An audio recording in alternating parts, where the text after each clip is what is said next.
Sirs Anapanasati ధ్యానము చేయుచున్నారు ఈ చిన్నారులు. చూడండి, నేడు ఇలా ధ్యానం చేస్తున్న వేరు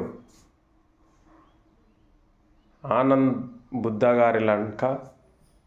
పిఎంసి ఛానల్లో ఆనంద బుద్ధ గారి పాత్ర ఎలాగుందో నవకాంత్ గారు, అలాగే ఫస్ట్ మన నందప్రసాద్ సార్ గారు, వీళ్ళందరూ ఎలాంటి పాత్రలు పోషించారో అలాంటి పాత్ర వీళ్ళందరూ పోషించాలని కోరుకుందాం మాస్టర్స్. తప్పకుండా వీళ్ళందరూ పిఎంసికి అంకితం కావాలని నా సంకల్పం.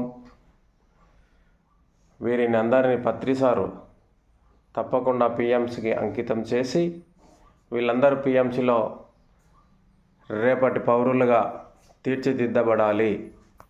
జై పత్రిజీ, జై జై పత్రిజీ.